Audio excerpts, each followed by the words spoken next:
거기서는 아무 권능도 행하실 수 없어 하는 그 5절의 앞에 부분 본문 그대로 따왔습니다. 지난주 설교와 오늘 설교는 이렇게 연결되어 있는 내용으로 이해하시면 좋을 것 같아요. 지난주 설교는 회당장 야이로의 딸을 치유하셨던, 살리셨던 그런 내용이었는데요. 바로 그 앞에 무슨 사건이 있느냐면은 예수께서 고라사 지방에서 군대 귀신 들렸던 자를 치유해 주셨던 사건이 기록되어 있습니다. 그리고 예수께서 배를 타고 건너오셔서 바닷가에 아직 머물러 있을 때에 회당장 야이로가 쫓아와서 우리 딸이 곧 죽게 되었으니 선생님 빨리 오셔서 우리 딸에게 손을 얹고 기도해 주십시오. 그랬죠. 이제 회당장 야이로의 집을 가시는 예수님, 많은 무리가 그 주변에 따라가는데 생각지 않았던 사건이 벌어집니다. 12년 동안 혈루증으로 고생했던 여인이 예수님의 옷자락을 만지게 돼요. 예수께서 본인에게서 능력이 나간 것을 스스로 아시고 누가 내 옷자락을 만졌느냐. 그러니까 주변에 있던 제자들이 아유 선생님 밀고 밀쳐서 그랬지요. 아니야. 누군가가 믿음으로 의도를 가지고 누군가가 일부러 나를 만졌어. 그랬더니 몸이 거뜬해졌던 이 여인이 깜짝 놀라서 예수님에 나옵니다. 제가 만졌습니다. 많은 사람들 때문에 배울 수가 없어서 옷이라도 만지면 나을까 싶어서 그래서 만졌습니다. 그랬더니 예수께서 매우 중요한 말씀하시죠. 여자여, 내 믿음이 너를 구원하였으니 평안히 가라. 고침을 받을지어다. 그렇게 해서 보내주십니다. 그런데 그 대화를 하는 순간에 그 옆에 보고 있던 회당장 야이로의 마음이 어떠했을까? 우리가 지난주에 말씀을 묵상했죠. 딸이 곧 죽게 되었으니 빨리 오십시오 해서 예수님을 모시고 가는 길인데 지금 한순간에도 빨리 가야 되는데 예수님이 가다가 멈춘 거예요. 그러니까 이 옆에 있었던 회당장 야이로의 마음이 막 조급한 것입니다. 그런데 바로 그때에 야이로의 집에서 사람이 왔어요. 딸이 죽었습니다. 딸이 죽었으니 선생님을 괴롭게 하지 마십시오 라고 말을 해요. 성경은 한 문장으로 쓱 지나갔지만 그 순간에 야이로의 마음이 얼마나 실망이 됐겠어요. 그래도 내가 예수님께 기도했으면 하나님이 응답해 주실 줄 알았는데, 그래도 내가 하나님을 믿었으니까 끝까지 하나님께서 나를 파산하지 않도록 하나님이 지켜주실 줄 알았는데, 내가 하나님께 이만큼 매달렸으면 하나님께서 내 모든 삶을 다시 회복해 해주실 줄 알았는데, 아니 주님이 같이 계신다고 지금 같이 가다가 글쎄 왜 주님이 그 순간 머뭇하다가 이 딸 죽게 했느냐. 많은 사람들이 기도를 하고 하나님께 믿습니다 하다가 자기 뜻대로 안 되면 다가오는 것이 실망감과 아울러서 이제 하나님을 향한 분노심을 갖게 됩니다. 저는 회당장 야이로가 그 순간에 분명히 그렇게 했으리라고 결코 의심하지 않습니다. 그렇게 했을 것입니다. 순간적으로 실망과 좌절 아울러서 이 지체하고 있었던 그 순간 내 마음을 알아주지 못했던 그 주님에 대한 분노심이 그 안에 울컥하고 올라왔으리라고 생각합니다. 그 옆에서 가만히 두 사람의 이야기를 듣고 있던 예수님이 이렇게 말씀하셨잖아요. 두려워하지 말고 믿기만 하라. 아니 이미 끝나버린 상황 끝입니다. 종료돼 버렸어요. 죽었다는 거예요. 아니 세상에 이 회사 같으면 부도 났다가 다시 살릴 수 있다고 생각을 하잖아요. 세상의 일들은 뭔가 안 되다가도 될 수 있다고 생각하잖아요. 그러나 사람들 생각 속에 죽었다는 것은 모든 것이 이제는 더 이상 다시 회생할 수 있는 기회가 없다고 생각되는 일이잖아요. 그런데 주님께서 두려워하지 말고 믿기만 하라는 거예요. 그리고 이제 베드로, 야고보, 요한 세 제자를 데리고 회당장 야이로의 집으로 예수께서 이제 길을 바삐 가시죠. 가보니 사람들이 울고 있습니다. 그냥 우는 게 아니고요. 유대인들은 이렇게 장례식을 하게 되면 성경에, 옛날 성경에는 헌화하는 자들이라는 말이 있어요. 에고 에고, 우리 한국식으로 하면은 에고 에고 하면서 거짓 울음을 우는 거죠. 우리 한국도 이 옛날에는 그래서, 요즘은 이제 한국에 모르겠어요. 장례식 하는 집에 가면 그 앞에서 에고 에고 그렇게 거짓 울음을 울어요.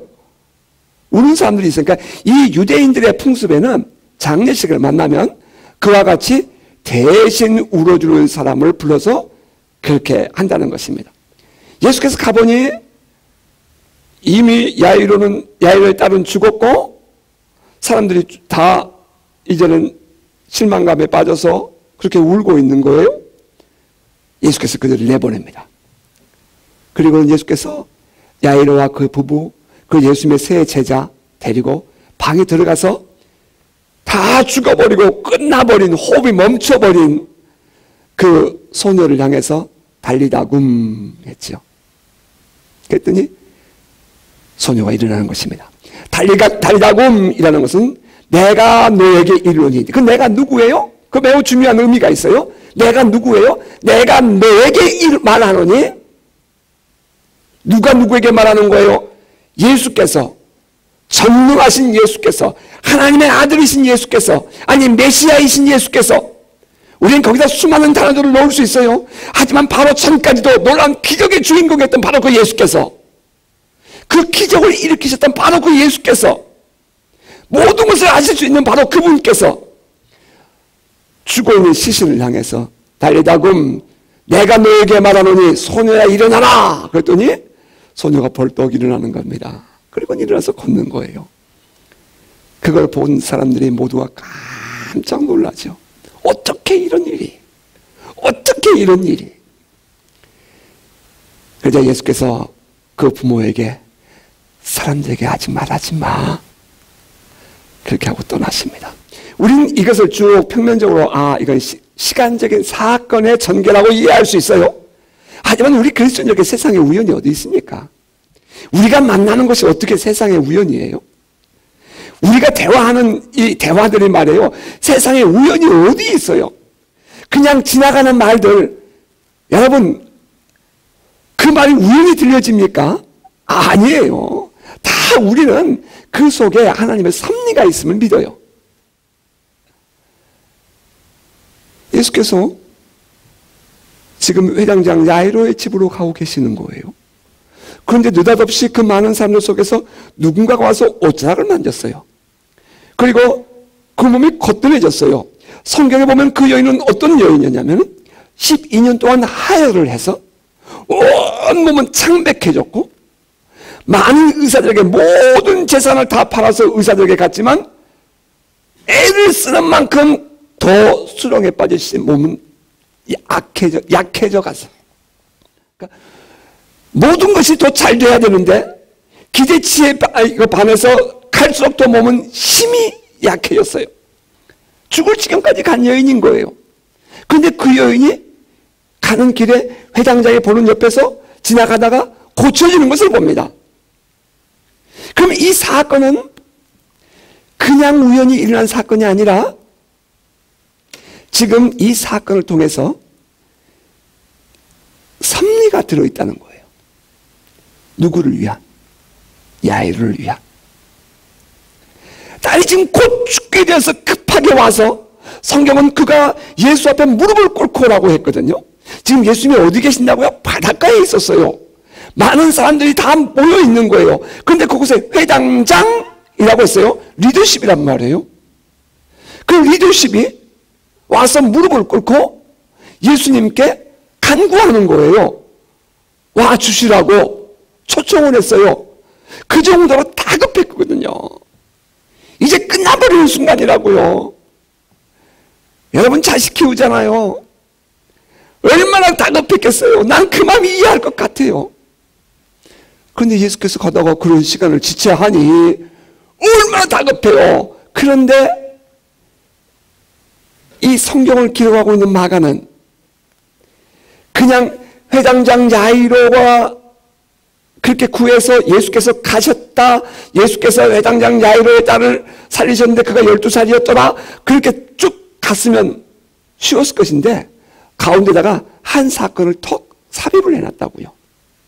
뭔가 의도가 있다는 거예요. 거기 매우 중요한 의미가 있어요. 예수께서 그 여인에게 뭐라고 말씀하셨어요? 그 여인이 지금 죽을 병에서 고쳐졌는데 그때 예수께서 뭐라고 말씀하셨어요? 여자요, 내 믿음이 너를 구원하였으니. 누구의 믿음이에요? 누구의 믿음이에요? 예수님의 믿음은 아니에요. 거기에 어디 예수께서 그 여인에게 이런 믿음을 주셨다라 그런 표현 없어요. 이 여인이 말이에요, 예수의 옷자락을 만져서 고쳐졌는데 예수께서 하신 말씀이 여자여, 너의 믿음이 너를 구원하였으니 평안히 가라 라고 얘기를 했다고요. 그 옆에 지금 누가 있어요? 야이로가 있어요. 야이로가 지금 어떤 상황이에요? 숨 넘어간 상황이거든요. 차라리 내가 죽었으면 좋겠거든요. 그래야 자식 그게 죽어가는 거 안 볼 거 아니에요. 속이 터지는 거예요. 근데 지금 예수께서 뭐 해주고 있어요? 지금 이 여인에게 너 믿음이 너를 구원하였다는 거예요. 자, 오늘 우리 얘기합시다. 누구의 믿음이에요? 우리 얘기합시다. 누구 믿음이에요? 내 믿음이에요. 결국은 내 믿음대로 내 인생 살아가는 거예요. 보니까 내가 예수를 믿고 내가 살아가도, 하나님의 기적을 내가 체험하고 살아가도 결국에는 주님 우리에게 말씀하시기를 내 믿음이 너를 구원하였다라는 거예요. 그러니 그 옆에서 야이로가 보고 있어요. 야이로가 보고 있어요. 지금 야이로는 누구를 믿고 왔어요? 예수를 믿고 왔잖아요. Believe in Jesus. 그죠? 예수를 믿고 왔어요. 근데 지금 이 예수님은 야이로에게 뭐라고 얘기하시는 거예요? 사건을 통해서. 야이로, 야, 제 믿음으로 된 거야. 제 믿음으로. 너 지금 믿음이 어떤 거니? 너 믿음대로 돼. 그런데 그 순간 대화하는 중에 누가 왔어요? 집에서? 사람 죽었다고 소식을 전하러 온 사람이 있잖아요. 바로 그 순간 성경은 대화 중에라 그랬어요. 여인에게 대화 중에. 그런데 그때 그 말을 듣는 순간 생각해 보세요. 예수님께서 금방 너의 믿음대로 돼 라고 했는데 금방 상황 끝 사람 죽었다는 소식이 막 접해졌다고요. 여러분은 무엇을 선택할 것 같아요? 그 순간 분명히 그는 분노하고 실망할 수 있었어요. 그래서 주님 뭐라고 말씀하세요? 두려워하지 말고 뭐 하기만 하라? 믿기만 하라는 거예요. 여기서 엄청난 믿음의 변화가 일어나요. 생각의 변화가 일어나는 거예요. 그 마음의 관리가 일어나는 거예요. 요즘 세상에서 마인드셋이라는 것이 있어요. 생각의 틀이 바뀌는 거예요. 우리가 어떤 상황을 만나든지, 어떤 우리가 위치에 처하든지 마음 먹기에 달렸어요. 내 믿음대로 되는 거예요. 여러분 아멘이세요? 오늘 찬양하다가 제가 회개했어요. I really repent myself. 내 자신을 정말 하나님 앞에서 회개했어요. 내가 그랬거든요. 하나님, 우리 교회 좀 부흥시켜 주세요. 하나님, 나에게 소망을 좀 주세요. 막 그랬거든요. 근데 아까 뭐라 하냐면 Your grace is enough. 주님의 은혜가 내게 족하네요. 그 순간에 지난 한 주간 동안 내가 없다고 생각하고 말이죠. 내가 뭔가가 이게 부족하다고 생각하고 늘 그렇게만 눌려 있었던 그 마음이 부끄러웠어요.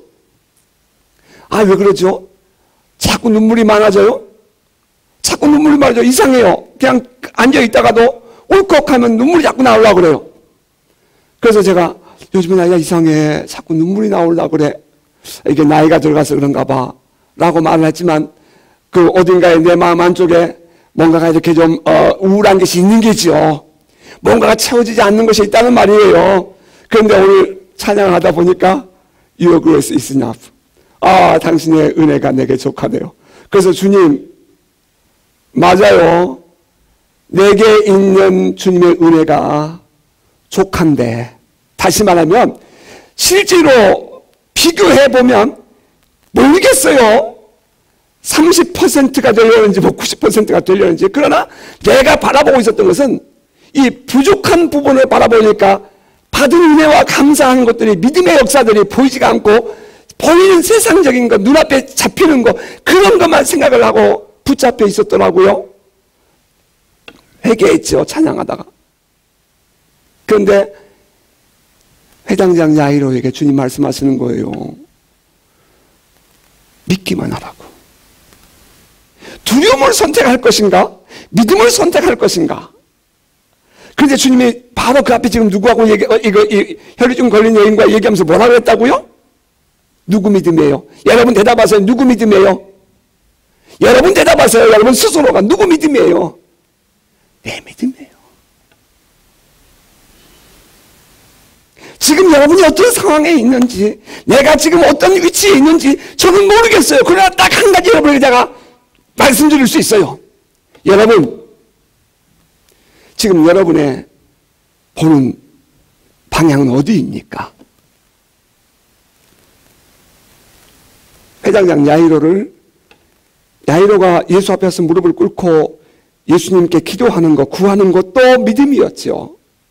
그러나 기적의 믿음, 죽은 딸을 살릴 수 있는 믿음은 그것은 아니었단 말이에요. 왜? 선생님 오셔서 내 딸에게 손을 얹어 살려주소서라고, 고쳐주소서라고 얘기하거든요. 그 믿음이 누구에게 있는 거죠?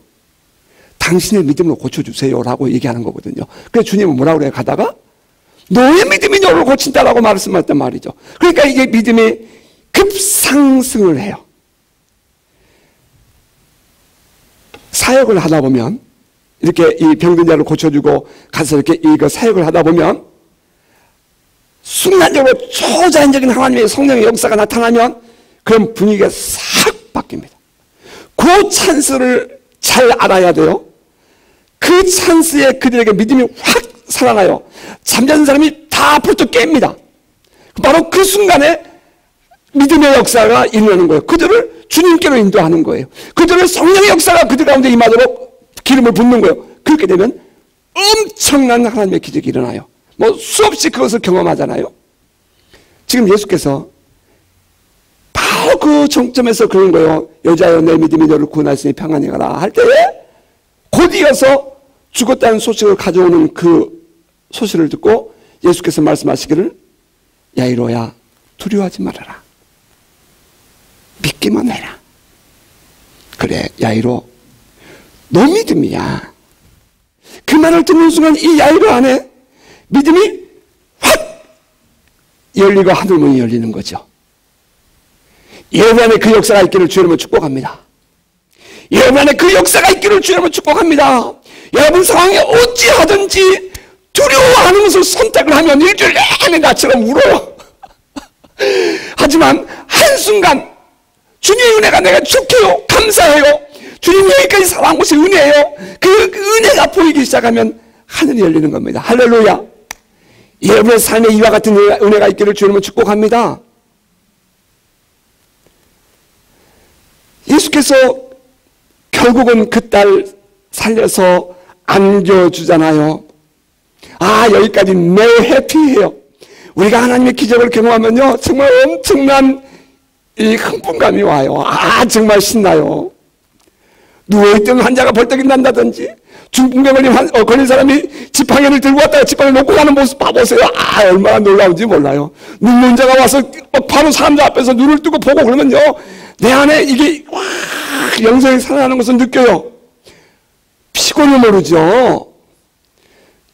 그런데 딱 돌아서서 또 한편의 그룹을 만났는데 그 사람들이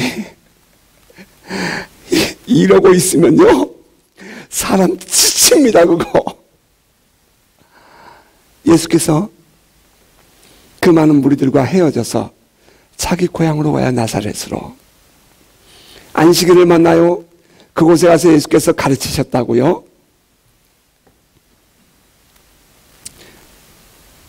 우린 예수님이 그동안 그 앞에 있었던 사건 속에서 안식일날 회당에 가서 하늘나라의 복음을 선포하시고 그들을 가르치실 때마다 놀라운 기적이 일어나고 잔잔해 보이던 어떤 그런 이 물이 막 소용돌이가 이런 것처럼 영적인 분위기가 바뀌는 것을 우린 이 앞부분에서 봤거든요, 이미.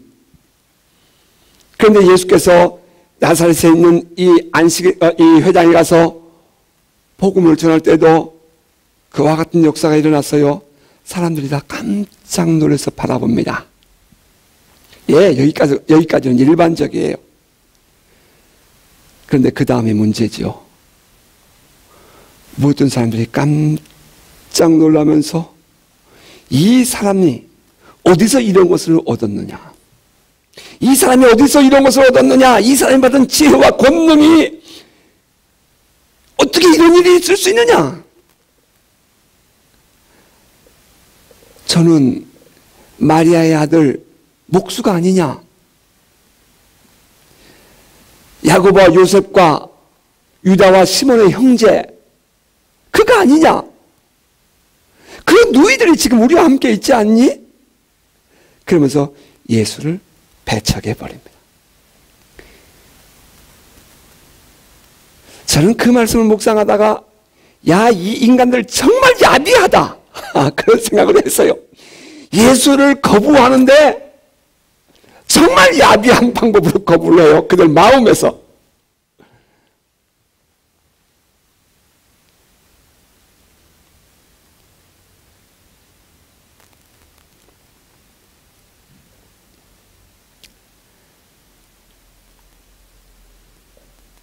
다 안다는 거죠. 저 사람 다 안다는 거예요.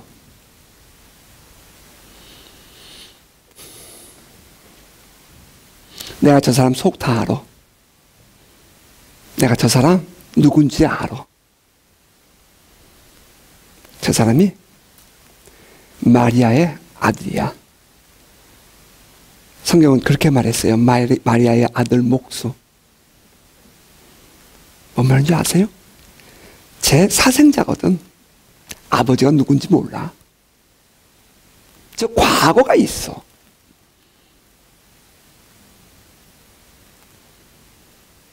그런 의미가 그 뒤에 숨어 있는 거라고요.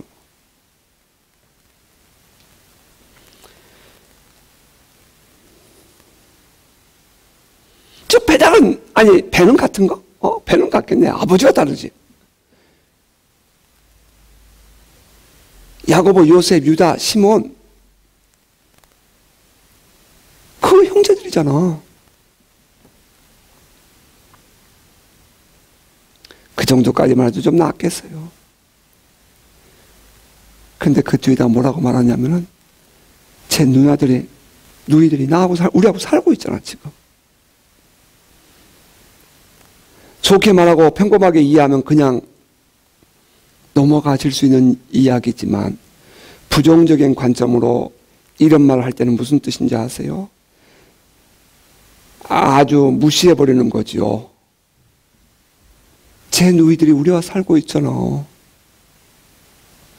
그들이 지금 이렇게 말하고 있는 그들 머릿속에 말이에요.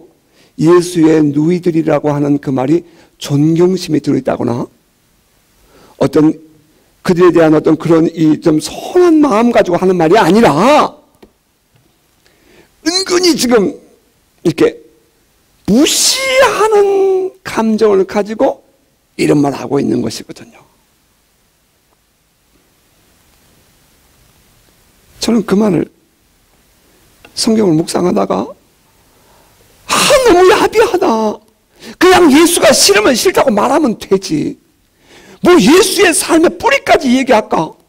뭐 예수의 삶에 대해서 이렇게까지 그 누이들까지 거들먹거리면서 그렇게 말할까? 뭐 그런 마음이 솟아오르더라고요. 아니나 다를까 배척했더라 라고 말해요. 배척했더라. 오펜스예요. 그러니까 우리가 이 노고시아블라 게임을 하다가 오펜스 파울, 디펜스 파울 그런 게 있잖아요. 막 공격적으로 밀어내는 거예요. 자기들 마음에, 자기들 삶의 환경에 뒤로 와서는 안 될 인물이란 말이에요. 그러니까 이들이 공격적으로 예수를 밀어내버려요. 아주 인격적으로 거부하는 거죠. 그 예수가 누구예요? 바로 전에 여기 이 자리에 오기 전에 어떤 사건이 있었어요? 죽은 자를 살린 자잖아요. 또 어떤 사건이 있었어요? 12년 동안 모든 의사들이 고칠 수 없었던 혈루병을 고친 사람이잖아요. 또 어떤 사건이 있었어요? 군대 귀신이 들려가지고 오만 잡동산에 들어온 귀신들이 짠뜩 들어가지고 아무도 컨트롤할 수 없었던 그 사람, 거라사 지방에 그 사람 고쳐준 그런 분이잖아요. 다시 말하면 그분은 메시아였잖아요.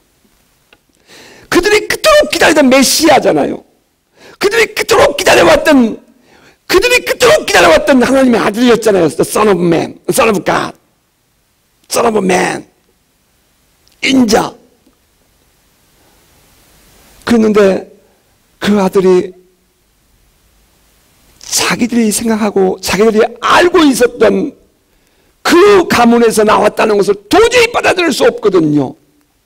용납할 수가 없어요. 왠지 아세요? 자기들의 기득권이 불안해진단 말이에요. 아니 어쩌면 그 예수님이 그들보다 더 나은 환경에서, 아니 예루살렘에서 더 나은 환경에서 태어나서 잘 교육을 받고 잘 훈련된 사람이었으면 그들은 어쩌면 예수님을 기쁨으로 영접했을지도 몰라요. 그런데 이 예수님이 너무나도 잘 아는 마리아의 아들일 뿐 아니라 너무나도 잘 아는 천한 사람이란 말이에요. 그러니까 이들이 자기의 기득권을 놓기를 거부해요. 아, 정말 가슴이 아파요. 뿐만 아니라 예수를 향해서 저의 지혜와 저의 권능이, 저 손을 향하는 권능이 어디서 나온 거야? 라고 질문해요. 아주 무시하는 거죠. 여러분, 때로는 정말이에요. 때로는 우리의 많은 지식이 그 하나님의 초자연적인 역사를 놓쳐버릴 때가 있어요. 예수님이 언제 이 기적을, 하나님의 아들로서의 메시아 대관식을 하죠?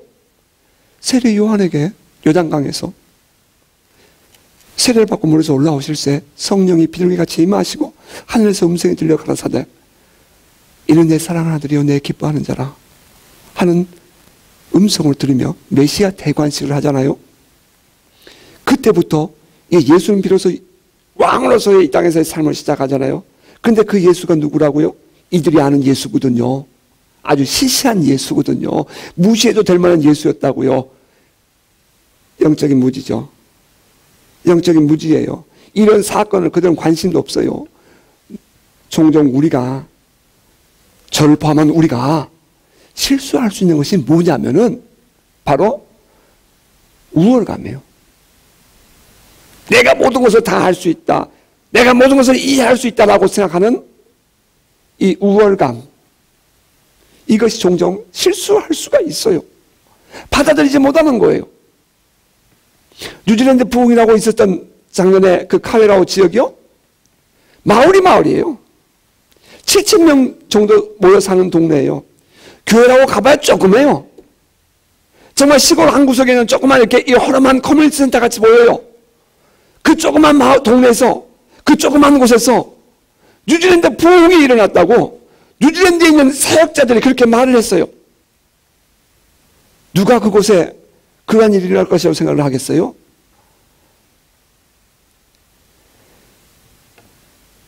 이 영적인 우월감, 그것이 때로는 우리를 영적으로 눈을 멀게 한다고요. 뿐만 아니라 이 엘리트 의식, 다시 말하면 다른 사람을 인정하고 싶지 않는 그런 마음, 다른 사람을 꼭 내가 밟아야만 내가 만족할 수 있는 그런 마음들. 그래서 나는 어딘가에 내 한쪽 구석을 감추어 놓고 아픔을 드러내고 싶지 않는 그런 마음들, 그것이 이들에게 좀 보인다고요. 인정하고 싶지 않아, 이들을, 예수를. 그래서 예수를 배척하는 거예요. 자, 그런 사람들, 예수를 배척하고 나니까 예수가 지금 어떻게 해요? 그 다음에 성경은 이렇게 말을 해요. 거기서는 아무 권능도 행할 수 없어. 이게 이제 터닝 포인트예요. 거기서는 이라고 얘기했어요. 거기가 어디예요? 선입견으로 예수가 이렇게 무시당한 곳이죠. 기득권으로 예수가 거부당한 곳이에요. 인정할 수 없어서 예수는 이제 그냥 그러니까 시시한 놈으로 평가받는 그곳이에요. 그곳에서 아무 권능도 행할 수 없었어요. 바로 앞에 있었던 회당장 야이로에게 예수님 말씀하시기를 내 믿음이 너를 구원한다 라고 했거든요. 그래서 지금 여기서는 거기서는 아무런 권능을 행할 수 없어 라고 말을 해요. 여러분 뭐가 느껴지시나요? 우리의 믿음은 매우 인격적인 수용이 필요하다는 거예요. 우리의 믿음은 지식으로가 아니라 이해로가 아니라 우리의 믿음은 실제로 내 마음에 인격적으로 받아들이고 정말 믿고 행함이 필요하다는 거예요. 예수는 똑같은 분이에요. 예수는 똑같은 분이에요. 하늘나라의 영적인 그 저수지의 전능 올마이티라는 그 단어 속에 들어있는 모든 것들은 언제나 어제나 오늘이나 영원토록 동일해요. 예수의 권능은 어제나 오늘이나 영원토록 동일해요. 2000년 전이나 지금이나 내일이나 모레나 우리가 죽은 이후나 똑같아요. 문제는 어디에 있어요?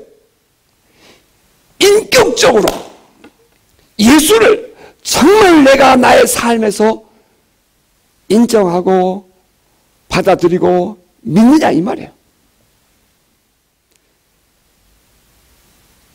아주 심플해요.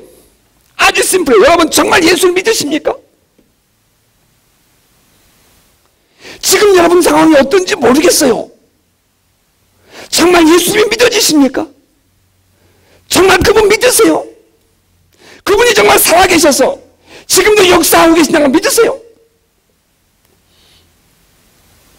모든 것이 상황이 종료가 났다고 실망하고 좌절하고 포기할 수밖에 없는 그런 나의 삶의 환경인데도 만약에 내 예수 믿어라고 말하면 다른 사람들이 이렇게 말할 거예요.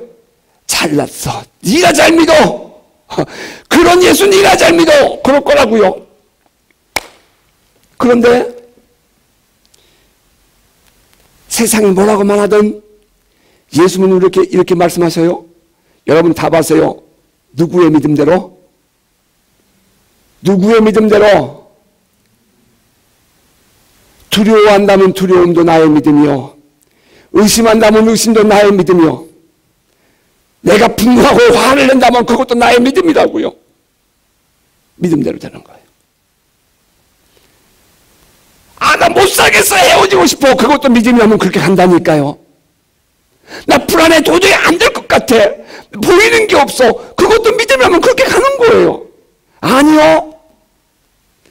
사랑하는 성도 여러분, 거기서는 아무런 권능이 일어나지 않아요.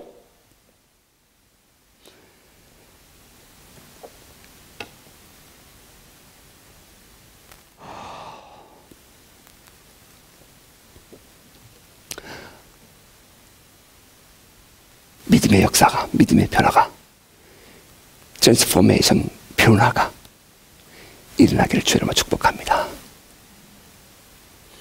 지난주 주보 여러분 제목 밑에 한 줄 매우 중요하게 저는 생각하고 타이핑해요. 여러분 잊어버리셨죠? 주보 딱 첫면에 요 밑에 한 줄 말이에요. 이번 주는 믿음의 역사는 매우 인격적인 수용을 요구합니다 라고 했어요. 지난주엔 제가 뭐라고 했는지 혹시 기억하세요? 잊어버리셨죠? 꼭 보세요.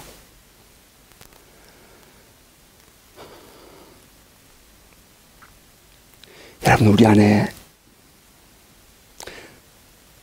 정말 이 믿음의 변화가 일어나기를 바라요.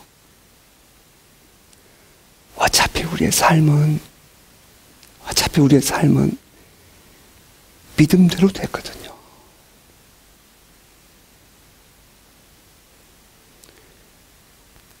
주님이 보이시기를 주님을 축복합니다. 오늘 나의 삶의 정황에서 신앙은 나의 삶을 대체할 만한 대안이 됩니까? 이게 지난주 주보에 들어있는 소재였어요. 기억 안 나시죠? 오늘 여러분의 삶에서 여러분의 신앙은 지금 나의 삶을 대체할 만한 대안이 됩니까? 말이 어렵나요? 문장이? 이렇게 표현할게요. 요즘엔 조금 좀 아픈 한국의 사건이 있어요. 하지만 옛날에 한참 왕성하게 그분 활동하셨을 때 뉴질랜드 와서 그분이 설교를 하시면서 이런 얘기를 하고 가셨대요. 저도 전해 들은 얘기예요. 교회를 지을 때, 성전 건축을 할 때에 건축업자가 돈을 받으러 오는데 돈이 없었대요. 그러니까 하루는 그 목사님이 사무실을 나갔더니 사무실을 지키고 있는 자매가 목사님, 내일까지 3억이 필요한데 돈이 없어요 라고 그랬대요. 그러니까 그 목사님이 이렇게 얘기했다는 거죠. 돈이 왜 없냐? 돈이 안 보이는 거지. 그랬대요. 김진홍 목사님 얘기예요. 저는 그 얘기가 무슨 얘기인지를 알아요. 돈이, 하나님 안에 돈 있잖아요. 그 돈이 안 보이는 거지. 다음날 돈 줬게요? 못 줬게요? 다음날 돈 줬게요? 못 줬게요? 이런 얘기 나왔을 때는 이미 다 알고 있는 거죠. 다음날 돈 줬어요. 그래서 김정 목사님 여기 뉴질랜드 오클랜드 와서 집하시면서 그 얘기를 하신 거거든요. 나의 신앙은 오늘의 삶의 환경을 대체할 만한 대안이 되는가? 이해가 되셨어요? 지금 여러분의 삶에서, 지금 나의 삶에서 살아계신 하나님이라는 것은, 그분은 나의 삶의 모든 문제와 모든 것들을 substitute, 대체할 만한, 바꿀 만한 가치와 능력과 힘이 되는가 하는 질문이에요.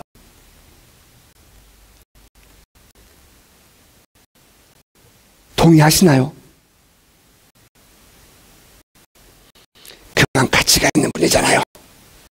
우리 주님, 그만한 가치가 있는 분이잖아요. 그만한 힘도 있는 분이고요. 그만한 능력도 있는 분이에요. 그런데 인격적으로 그분을 받아들이지 못하니까 그분하고 배척하거든요. 그래서 주님이 내가 보내봐? 내가 보내봐? 주님이 하시는 거예요. 그리고 다른 마을로 가셔요. 그리고 다른 사람들을 그렇게 복음을 전해요. 거기서는 아무 권능도 행하실 수 없어. 다만 소수의 병자에게 안수하여 고치실 뿐이었고, 그들이 믿지 않음을 이상히 여기셨다. 이에 모든 촌에 두루 다니시며 가르치시더라. 그 주님, 살아계신 주님, 오늘 나의 모든 문제를 주님께 맡겨드리는 여러분 되시기를 주의 이름으로 축복합니다. 아멘. 55편 22편 이렇게 말해요. 내 짐을 여호와께 맡기라. 그가 그를 붙드시고 의의 요동을 영원히 허락하지 아니하시리로다. 그런데 참 영어 재밌게 썼어요. Cast your cares, cast your burdens on the Lord. 그랬어요. cast라는 단어를 썼어요. 귀신을 쫓아낼 때 cast out 그러거든요. 우리의 burden을 어떻게 하라고요? 주님께 휙 맡겨버리는 거예요. 아니 마음에 근심 걱정 안고 있으면서 주여 믿습니다. 그게 아니라 여러분의 버든을, 여러분의 짐을 주님께 카스트 맡겨버리고 여러분 자유하시기를 주님을 축복합니다. 두려워하지 말고 믿기만 하라. 아멘. 보면 잠언서 16장 3절은 또 그러잖아요. 너의 행사를 여호와께 맡기라. 그리하면 내가 경영하는 것이 이루어지리라. 여기서 맡긴다 하는 단어는 commit to the Lord라고 표현해요. 이 commit라는 단어가 무슨 의미가 있다고 했죠? 혼인이라는 의미가 있어요. 결혼이라는 의미가 있어요. 내가 내 인생 당신에게 맡기는 거예요.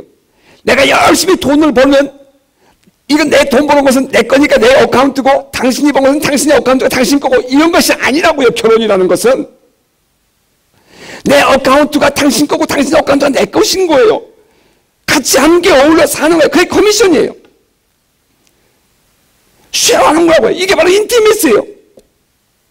내가 돈 많이 벌고 너는 돈 조금 보니까 넌 그만 써. 그런 뜻이 아니라고요. 적어도 결혼이라는 것은 내 모든 것을 같이 공유하는 거예요. 그게 커미션이에요. Commit to the Lord. 너의 모든 whatever you do, 너가 행하는 모든 일들을 주님과 함께 살라는 거예요. 아멘이에요? 주님과 함께 살라는 거예요. 지금 여러분 걱정되는 거 있어요. 지금 염려되는 거 있어요. 그거 여러분의 문제만은 아니에요. 주님의 문제라고요. 지금 여러분이 숨 넘어가요. 걱정하지 마세요. 예, 아니 뭐 걱정도 하세요. 뭐 사실은 뭐 걱정 하지 말라고 안 하는 것도 아니더라고요. 주님의 문제라고요. 그것도 인정하세요. 인정하세요. 가끔 저희 집에 돈이 계산이 안 맞으면 저한테 그래요. 아빠 돈 좀 있으세요? 돈 좀 있으세요? 그래요? 왜죠? 아마 있든가 없든가 애가 믿어지니까 묻는 거죠. 저 사람 좀 말해봐야 소용없으면 그 말도 안 묻거든요. 하나님이 함께 살면서 whatever you do, 너 행하는 모든 거 나와 함께 살아. 걱정하지 마. 내가 해. 아멘? 아멘? 로마서 4장은 어때요? 뭐 기니까 4장 18절 이하의 말씀은 기니까 다 못하겠어요? 단 한 구절만 여러분에게 설명해 드리면 평소에 제가 여러분에게 잘 전하는 말씀이에요. 로마서 4장 19절에 그가 100세나 되어 자기 몸이 죽은 것 같고 사라의 태가 죽은 것 같으면 알고도 믿음이 약하지 아니하고 without weakening in his faith he faced the fact that his body was as good as dead. 그의 몸이 죽었다는 사실은 팩트예요. 더 팩트예요. 사실이에요. 사실이라고요. 지금 그의 몸이 죽은 것도 사실이에요. 그런데 그렇다고 해서 믿음이 약해지지 않았다는 거예요.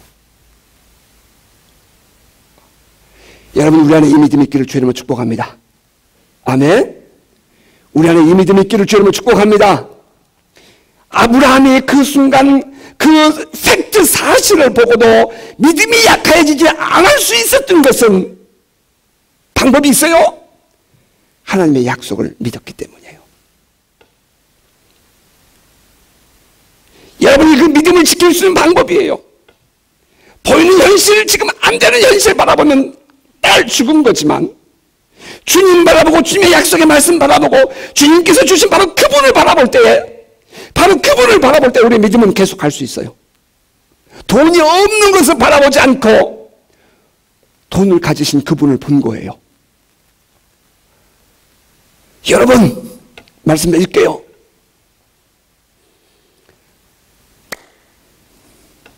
우리의 믿음은 정말 인격적으로 수용이